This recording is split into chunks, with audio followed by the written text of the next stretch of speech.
राजस्थान की तपती रेत के बीच पोखरण के पास एक ऐसी जगह है जहां आज भी एक रहस्य छुपा हुआ है। कहा जाता है कि वहां एक गुफा है और उस गुफा में कभी एक भयानक राक्षस कैद किया गया था। यह कहानी है बाबा रामदेव और भैरव की। सदियों पहले पोखरण और उसके आसपास के गांव बहुत शांत हुआ करते थे। लोग सादगी से जीवन जीते थे, दिन में मेहनत करते और रात को आराम से सोते थे। लेकिन एक दिन इस शांति को किसी की नजर लग गई। वहां एक भयानक तांत्रिक आया जिसे लोग भैरव के नाम से जानते थे। वह कोई साधारण इंसान नहीं था, उसके पास काली शक्तियां थीं।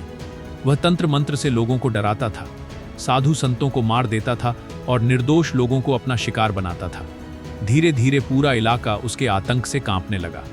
रात होते ही गांव के दरवाजे बंद हो जाते थे, लोग घरों में छिप जाते थे, माएं अपने बच्चों को सीने से लगाकर बैठ जाती थीं।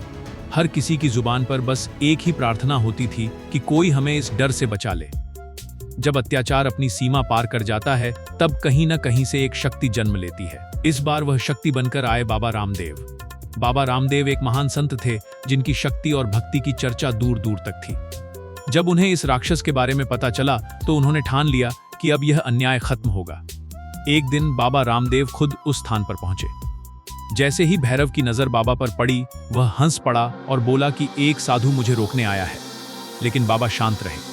उन्होंने कहा कि शक्ति का उपयोग रक्षा के लिए होता है, न कि निर्दोषों को डराने के लिए। यह सुनकर भैरव क्रोधित हो गया। उसने अपनी सारी काली शक्तियां इस्तेमाल कर ली, लेकिन बाबा रामदेव बिल्कुल शांत खड़े रहे।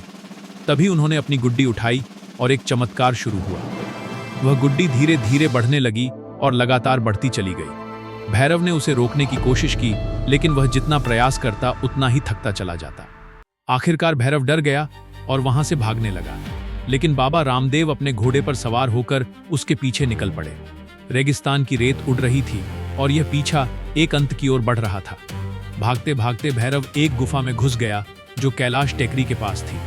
उसे लगा कि वह वहां छिप जाएगा, लेकिन बाबा रामदेव भी वहां पहुंच गए।